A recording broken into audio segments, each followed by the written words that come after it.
No, he's a bird. He's a duck.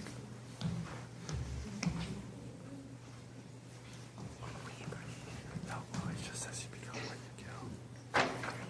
It's like basically saying. No.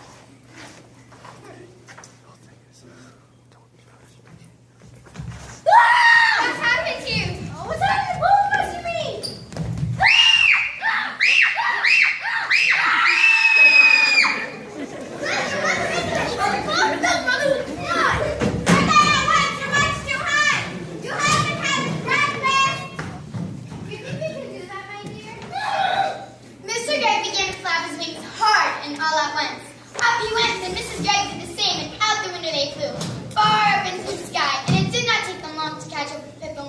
So the whole family is flying around together.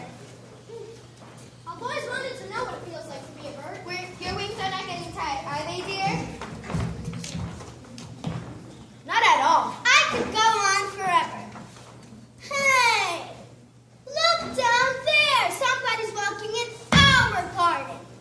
And they all look down, and there below them, in their own garden, they saw 4 enormous wild ducks. The ducks were as big as men. And what is more, they had big long arms like men instead of wings. And they were walking in a line to the door of the bright house, swinging their arms and holding their beaks high in the air. Stop, stop, go away, that's my house. Oh dear. Oh dear, they have taken over our whole house. What shall we do, and where are we going to go? We will be eaten by cats and foxes in the night. I want my own bed. Now then, it isn't any good crying. That won't help us. Shall I tell you what we are going to do? What? We are going to build a nest. A nest. Can we do that? We must do it. We've got to have somewhere to sleep. No. There, at the top of that tall tree. That's the perfect place for a nest. Follow me.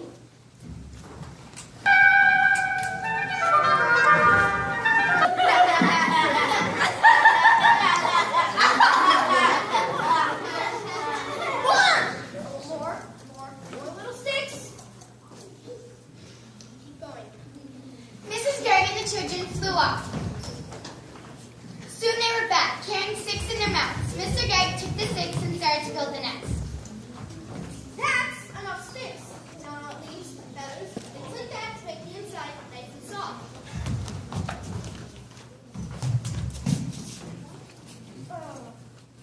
To make the inside nice and soft.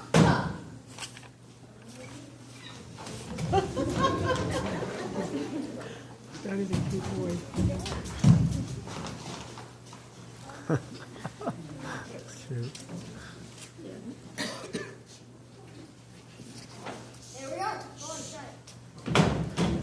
Oh, isn't it lovely? I feel like I might lay in it any moment.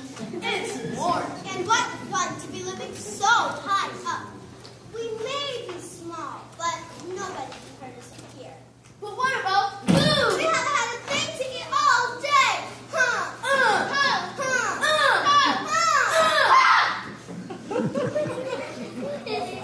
That's right. Now go back to the house, go and find an open window, get the 10 biscuits, and jump apart. We will be fed to bitch by those dirty great ducks. We will have to be very careful. And off they went. But when they got to the house, they found all the doors and windows were closed. There was no way in. Just look at that beastly duck looking at her mask. So, how dare she? Oh. Holding my lovely gun. One of them is lying in my bed, and one of them is playing in my electric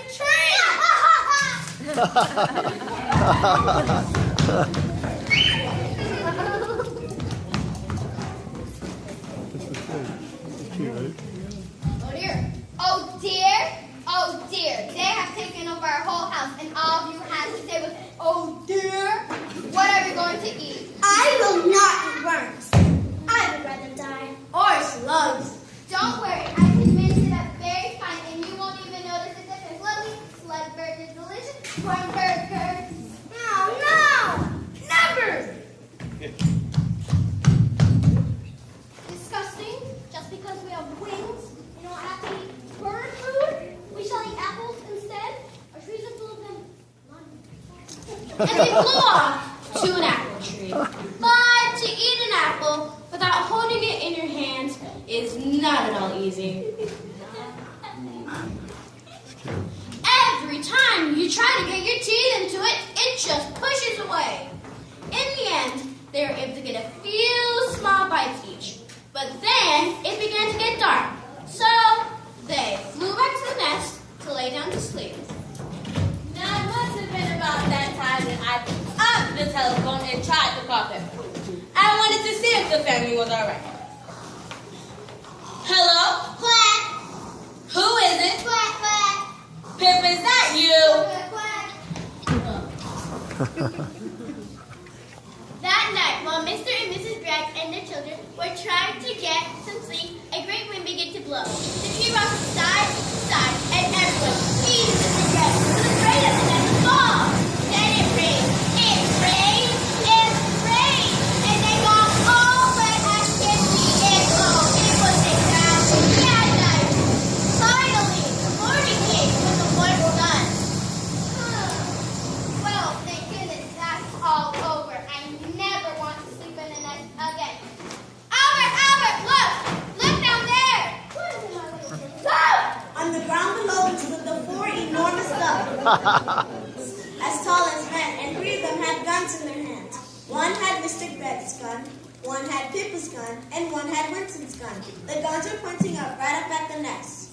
No, don't shoot! Please don't shoot! Right now, y'all were shooting at us. But that's not the same. We are allowed to shoot ducks. Who allows you? We allow each Other. Very nice. And now I'm gonna let each other shoot you. Oh no, my two little children are up here with us. You wouldn't shoot my children. Yesterday you shot my children. 6 of my children. We'll never do it again. Never.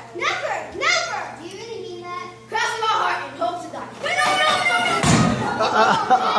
No. I'll never shoot another duck as long as I live. That's not good enough.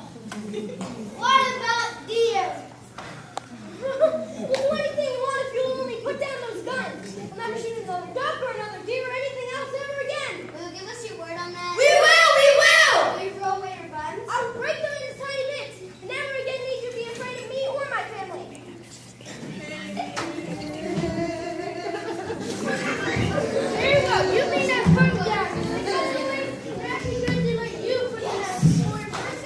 It was pretty good.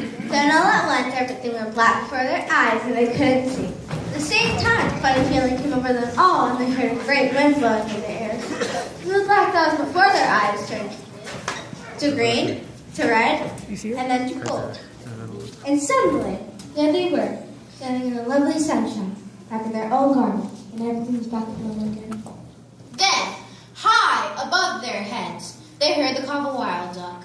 They looked up, and they saw the 4 birds, lovely against the blue sky, flying very close together, heading back to the lake into the woods. Now it must have been about that time that I picked up the telephone and tried to call Pippa. I'd come to see how things were going. And I must admit, I was expecting the worst. At the gate, I stopped and stared. It was a strange sight to behold. In one corner, Mr. Gregg was smashing all 3 guns in with a hammer into tiny little pieces. In another corner, Mrs. Gregg was placing beautiful flowers upon 16 mounds of soil. And in the middle of the yard stood Pippa and Winston, who was after their father's best barley.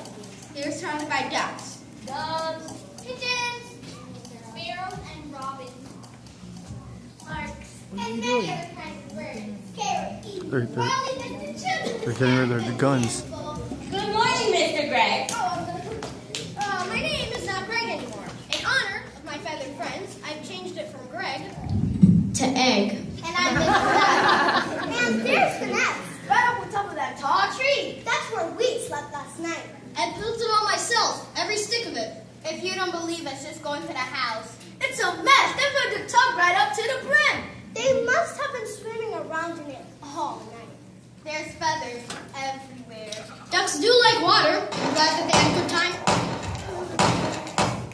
Someone's shooting over by the lake. That'd be Jim Cooper, him and his 3 boys. They're shooting mad, those Coopers are, the whole family. Suddenly, I started to see red. Then I got very hot all over. Then the tip of my forefinger began to tingle most terribly. I could feel the power building up and up inside of me. Where are you going? To find the Cooper. Oh, what? Culprits. You wait and see. They'll be nesting in trees tonight, every one of them.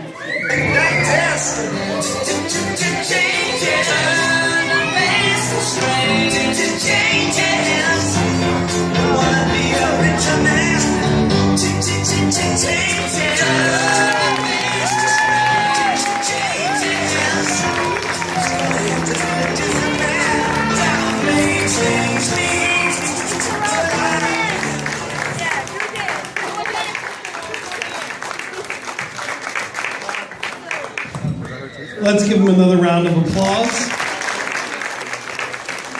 Let's give Mr. Rob another round of applause.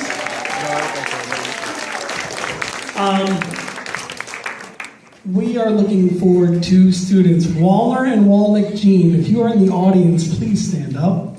Wallner and Walnick Jean. Okay. Mr. Rob, do you have anything to... I want to say thank you very much. We look forward to seeing you guys later. And I want to say a special thank you to Stephanie Freeborn, who again, talking about changes, was one of my students back in 1st grade. And now she is my assistant director, who will be directing, she's going to be directing the 4th graders in a show that she is writing and directing at the end of the year. So talk about an internship. Thank you very much. Have a great night. Thanks so much. Thank you.